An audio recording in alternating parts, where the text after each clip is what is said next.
Thank you, Chairman, Co-Chairman. Good morning to all participants. My name is Songthai Moonwong. I'm the first year orthopedic resident from Singapore Hospital, Konkan University. Today, I would like to present the susceptibility study of a common bacterial isolate in the periprosthetic joint infection to manually mixed fosfomycin compared with the gentamicin pre-mixed bone cement. As we know, the periprosthetic joint infection is a serious complication following total joint arthroplasty. It's the most common cause for lesion in total knee arthroplasty, and the second most common cause for lesion in the total hip arthroplasty. Staphylococcal bacteria are the most common organism that are isolated from the infection sites associated with the hip and knee arthroplasty. For the hip arthroplasty, the most common organism is Staphylococcus aureus, and for the knee arthroplasty, the most common organism is Staphylococcus epidermidis. Also, there are various options for treatment of the periprosthetic joint infection.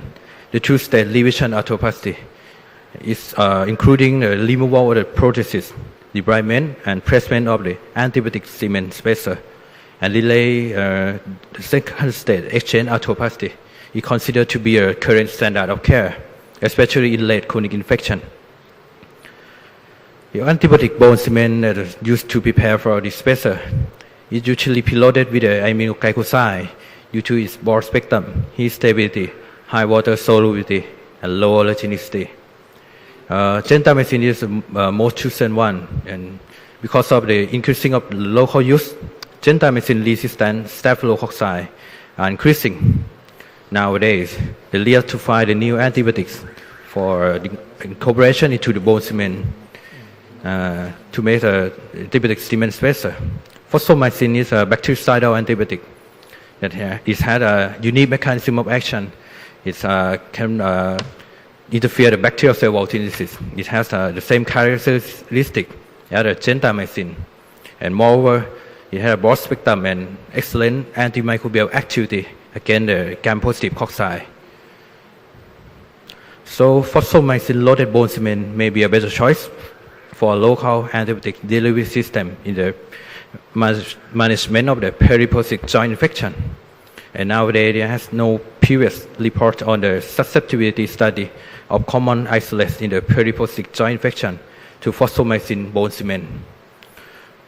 So the objective of this study is to compare the susceptibility of Staphylococcus aureus and Staphylococcus epidermidis to manually mix fosfomycin and gentamicin pre-mixed bone cement. This is an in vitro study. Antibiotic bone cement were prepared by using a standard saline non-vacuum mixing technique to produce 6 mm spherical antibiotic cement beads. They were manually mixed fosfomycin and gentamicin pre-mixed bone cement.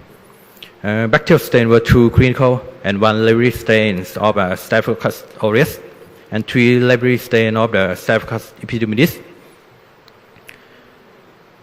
The susceptibility was performed by the modified diffusion technique and overnight culture of bacteria in the Mueller Hilton agar paste was done. There were 3 pairs of each bacterial stain for each antibiotic bone cement and controlled antibiotic disc, as you can see in the picture. And 4 antibiotic cement beads were placed on each plate. And after 24 hours of incubation, the zone of inhibition was measured by the digital vernier caliper. All the data were normal distribution, so the independent t-test was used to analyze the comparison of the mean difference in the inhibition zone excess diameter. And here is the results. As you can see, all 3 stains of the Staphylococcus aureus were more susceptible to manually mixed fosfomycin antibiotic cement bead than premixed gentamicin antibiotic cement bead, as shown as the wider of the inhibition zone excess diameter. As well as all 3 stains of the Staphylococcus epidermidis, they were all more susceptible to manually mixed fosfomycin antibiotic cement beads too.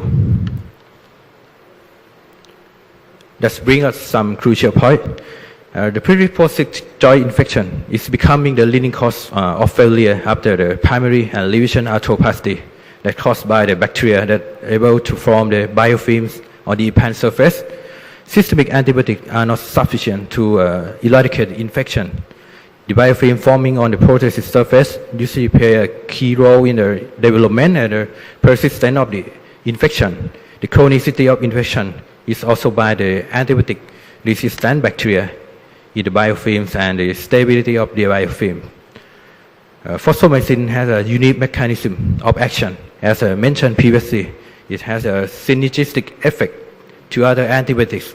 Moreover, it has a antimicrobial activity against biofilms. It can break up the biofilm and enhance the permeability of the antibiotics. So this makes fosfomycin an interesting choice to be mixed with the bone cement and used as a local cement spacer in the two-stage revision arthroplasty. In conclusion, the susceptibility of the Staphylococcus aureus and the Staphylococcus epidermidis, which are commonly isolated from the periprosthetic joint infection to manually mix fosfomycin cement bead, are significantly more than to gentamicin pre-mixed cement bead, as demonstrated by the in vitro diffusion study. Thank you so much.